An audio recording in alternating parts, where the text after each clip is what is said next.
Light Yagami एक high school senior जिसके पास दुनिया की सबसे ज़्यादा डेंजरस बुक है डेथ नोट।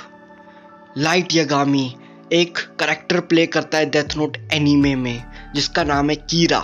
कीरा एक क्रिमिनल मास्टरमाइंड है जो डेथ नोट में क्रिमिनल्स का नाम लिखता है और उन्हें हार्ट अटैक से मार देता है। एल दुनिया का सबसे बड़ा डिटेक्टिव वही है जो सिर्फ और सिर्फ कीरा को चैलेंज देता है। इस पूरी कहानी में लाइट बहुत सारे प्लान बनाता है ताकि वो एल को, नियर को और मेलो को ख़त्म कर सके। काफ़ी बार उसको विक्ट्री मिलती है तो काफ़ी बार उसे डिफीट मिलता है। अगर आप चाहते हो कि मैं डेथ नोट की ऐसी ही वीडियो बनाता रहूं और बहुत सारे एनीमे की वीडियो लाता रहूं तो प्लीज़ सब्सक्राइब करो इस चैनल को।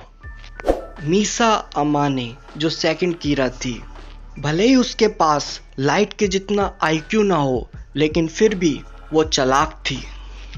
उसके पास शिनिगामी आइस थी और वो बहुत ज़्यादा पैशनेट थी कीरा के मिशन को लेकर।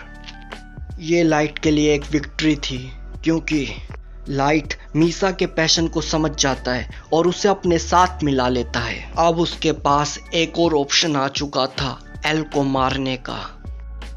उसको बस मीसा और एल को आमने सामने लाना था। कीरा बहुत ज़्यादा डेथ नोट का इस्तेमाल कर चुका था। तभी एक दिन टीवी पर एक चैनल पे दिखाया जाता है कि एक आदमी जिसका नाम लिंड एल टेलर है वो कीरा को चुनौती देता है।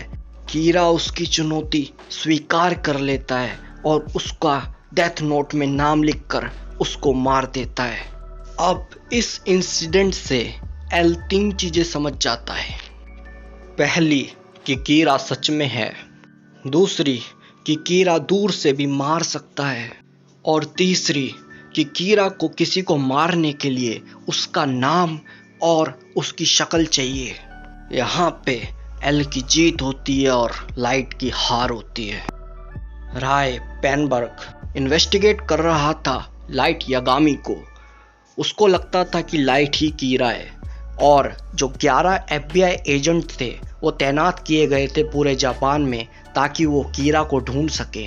लाइट बहुत ज़्यादा चालाकी से 11 एजेंट्स के नाम पता कर लेता है इन्वेस्टिगेटर के थ्रू और उन सब का अंत करा देता है। यहाँ पे लाइट की विक्ट्री होती है। अब एल की जो इन्वेस्टिगेशन थी वो बहुत ज़्यादा ठंडी पड़ गई थी और एल को बहुत ज़्यादा उम्मीद थी कि जो कीरा है वो सिर्फ और सिर्फ लाइट है। तो ऐसे में एल लाइट के कॉलेज में एडमिशन ले लेता है। अब इससे 2 चीज़ें साबित हो जाती है। अगर एल मर जाता तो कीरा लाइट ही था और दूसरी चीज़ एल लाइट पर नज़र रख सकता था। अगर कोई भी गलती होती लाइट से तो लाइट पकड़ा जाता। तो यहाँ पे एल की जीत होती है और लाइट की हार।